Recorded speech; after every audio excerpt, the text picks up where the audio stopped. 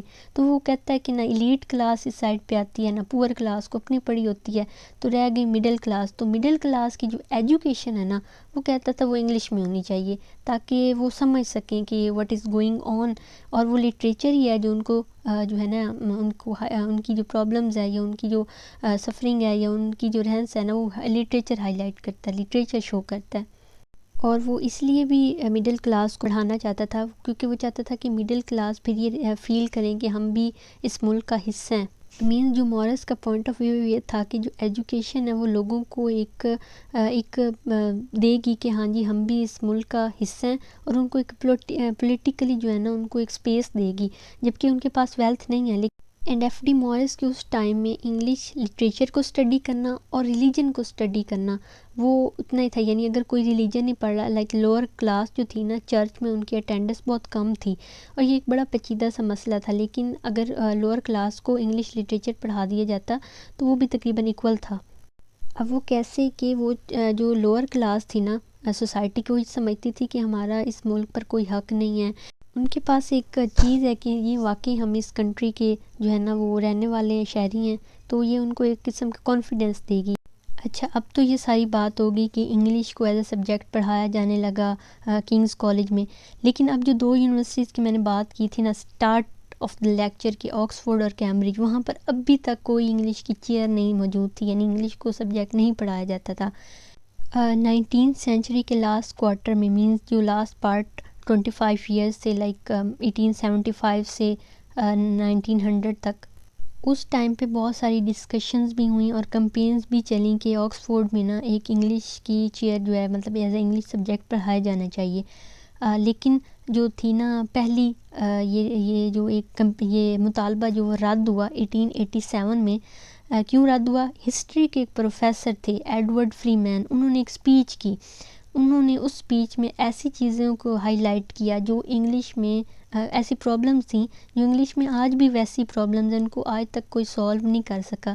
تو انہوں نے جب اسپیچ کی اس پر, تو یہ جو سارے مطالبات تھے یہ پھر ختم ہو گئے. یعنی یہ پھر سارے انہوں نے اس کے اپوزٹ میں یہ ساری اسپیچ کی تھی کہ آکسفورڈ میں انگلش کو ایز اے سبجیکٹ پڑھایا جائے. اس کے اپوزٹ جو انگلش لینگویج یا انگلش لٹریچر کے سپورٹر تھے وہ سٹارٹ میں یہ چاہتے تھے کہ جو لٹریچر اور لنگوسٹکس ہے نا ان کو الگ الگ پڑھایا جائے. مطلب اگر ہم لٹریچر کرنا چاہتے ہیں تو لنگوسٹک کے بغیر بھی لٹریچر کی ڈگری مل جائے.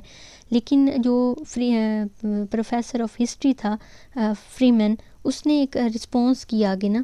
اس کا رسپانس یہ تھا کہ کیا مطلب ہے کہ ہم لٹریچر اور لینگویج کو الگ الگ کر دیں. لٹریچر کا مقصد یہ ہے کہ ہم بڑی بڑی کتابیں پڑھیں اور صرف شیلے کو پڑھیں, اور لیکن اس نے کہا کہ اگر پڑھنا ہے انگلش کو ایز اے سبجیکٹ لینا ہے تو پھر لینگویج اور لٹریچر کو ساتھ ساتھ لے کے چلو, ادروائز پھر English as a subject count نہیں کیا جائے گا. انڈائریکٹلی وہ جو لینگویج تھی نا انگلش لینگویج, اس کو امپورٹنس دینا چاہتا تھا کہ لینگویج کے ذریعے لٹریچر پڑھایا جائے تو وہ ایک اور اچھی بات ہے. تو اس کے بعد جب یہ اس کی بات مان لی گئی اور ایک انگلش کا جو کورس تھا وہ فائنلی سیٹ اپ ہوا, تو 1894 میں یعنی 1894 میں آکسفورڈ میں جو ہے نا انگلش کی سیٹ ہو گئی اور انگلش ایز اے سبجیکٹ پڑھانا سٹارٹ ہو گیا. اور پھر 1920 میں یعنی اراؤنڈ 25 ایئرز بعد جو ہے نا وہ کیمبرج میں بھی انگلش پڑھانی سٹارٹ ہوئی ایز اے سبجیکٹ. اور جو سٹارٹر تھے وہ آئی اے ریچرڈ تھے, ولیم ایمسن تھے اور ایف آر لیوس تھے. اچھا, اب جو آئی اے ریچرڈز تھے نا وہ اس نظام جو آج کل ہم جیسے انگلش پڑھتے ہیں وہ اس کے بانی تھے. یعنی انہوں نے لٹریچر اور لنگوسٹکس کو جو تھا وہ سیپریٹ کیا, اور انہوں نے ایک ٹیکنیک کو پائونیئر کیا, لائک پریکٹیکل کریٹیسزم جسے کہا گیا. اور ان کی ایک بک تھی 1929 میں پبلش ہوئی, تو اس کا وہ ٹائٹل بھی تھا. انہوں نے اس میں کیا کہا, انہوں نے کہا کہ ہم جو اسٹڈی کریں نا لٹریچر کی وہ ٹیکسٹ کی صرف کریں, نہ کہ ہم اس کی لٹریچر ہسٹری کو دیکھیں اور نہ ہی کنٹیکسٹ. یعنی وہ چاہتے تھے کہ ہم جو بھی ٹیکسٹ اسٹڈی کریں اس کو ہسٹری کے مطلب پرسپیکٹیو سے نہ دیکھیں, اس کو صرف ایز اے ٹیکسٹ لے کر اس کو انالیسس کریں اس کا نا. مینس وہ یہ چاہتے ہیں کہ جو اسٹوڈنٹس ہیں نا وہ پریکٹیکل کریٹیسزم کی ٹیکنیکس کو لرن کریں, اور جو پیج پہ ورڈز نظر آ رہے ہیں نا صرف اس کو انالیسس کریں. یعنی وہ اس کے آگے پیچھے کی کہانی نہ پڑھیں, صرف ان ورڈز کو انالیسس کریں ان کا.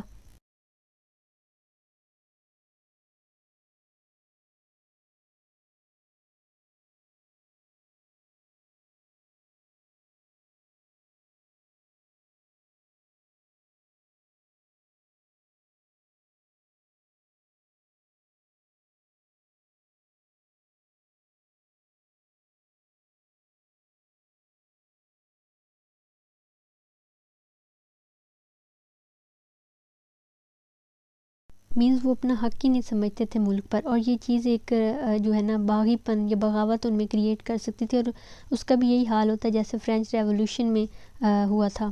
مینز آپ کہہ سکتے ہیں کہ جو یہ ساری چیزیں تھیں نا، یہ لبرل ہیومنزم کو سٹارٹ کر رہی تھیں، مطلب یہ اس کی بالکل سٹارٹنگ ہے، بیسک چیزیں ہیں نا وہ یہ تھیں.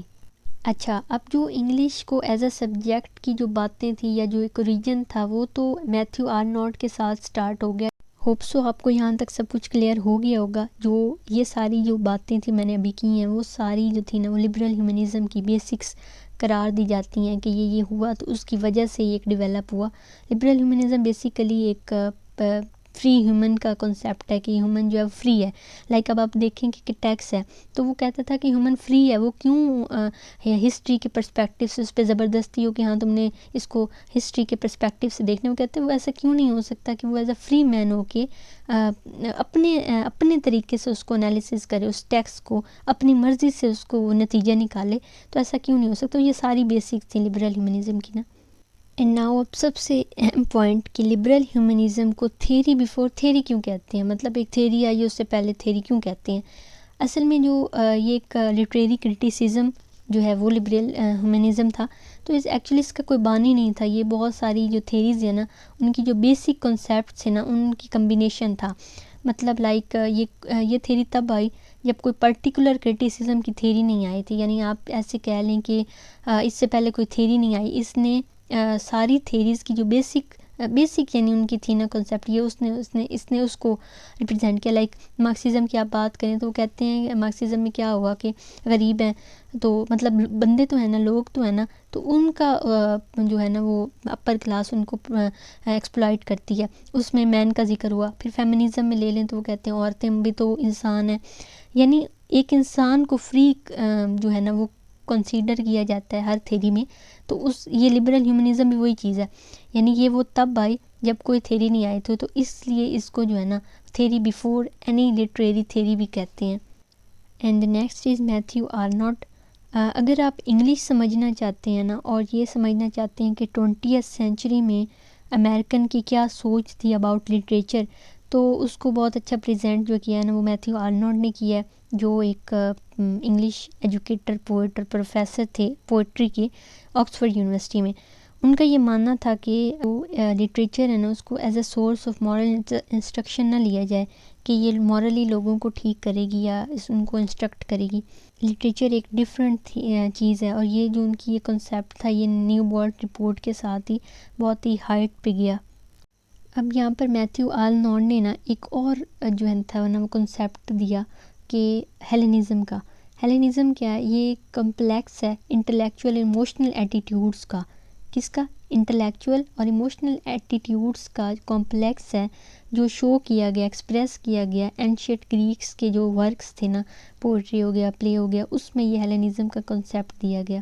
اس کو میتھیو آرنولڈ نے یوز کیا، اور یہ ایک بڑا اچھا پوائنٹ تھا کہ that the best that has been thought, یعنی وہ سب سے بہتر جو سوچا جائے، and said in the world, اور دنیا میں کہہ دیا جائے. تو یہ کنسیپٹ تھا.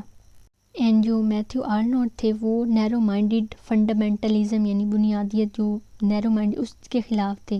وہ کہتے تھے کہ میں ہر اس چیز کے خلاف ہوں جو سوسائٹی کو ہرٹ کرتی ہے، لائک منی گربنگ، پیسے دینا، یا نیرو مائنڈیڈنیس جو ہے وہ، اور اپر کلاس کی جو ایروگینس اینڈ سو آن. لیکن وہ ان اصولوں کی بنیاد پر کسی کو بھی نہ نکالتے نہیں تھے سوسائٹی کے کرائٹیریا کے حساب سے. ہوپ سو آپ کو یہ ٹاپک کلیئر ہو گیا ہوگا کہ انگلش کو ایز اے سبجیکٹ کیسے یونیورسٹیز میں پڑھانا سٹارٹ ہوا، اور اس کے بعد جو پھر انگلش پروفیسرز آئے، ایف ٹی مورس ہیں، میتھیو آرنولڈ ہیں، انہوں نے کیسے اس میں جو ہے نا وہ جدت لائے، کیسے انہوں نے ایسے کنسیپٹس دیے یا ایسے پوائنٹ ہائی لائٹس کیے جس سے ایک لبرل ہیومنزم کی تھیری جو ہے وہ ڈیولپ ہوئی، ایسے ڈیولپ ہوئی کہ جی ہاں جی ایک انسان کو بھی فری ہونا چاہیے تاکہ وہ اپنی مرضی سے سوچ سکے، اپنی مرضی سے کچھ کر سکے. اور یہ چیز پھر جا کے آگے جو تھیریز آنی تھی کرٹیسزم کی، لٹریری کرٹیسزم کی، اس کی بنیاد بنی، اور اس کی بنیاد پر اسے تھیری بیفور تھیری کہا گیا کہ یعنی کسی بھی تھیری آنے سے پہلے یہ ایک جو تھیری آئی اس کو لبرل ہیومنزم کہا گیا. اور یہ ساری تھیریز کی جو بیسکس تھیں کہ ہاں جی ایک انسان ہوتا ہے ہر چیز میں، تو اس میں اس کو لیا گیا. Thank you so much for watching. Share and subscribe my YouTube channel English Seekers 9 with your family members, with your friends, with your classmates.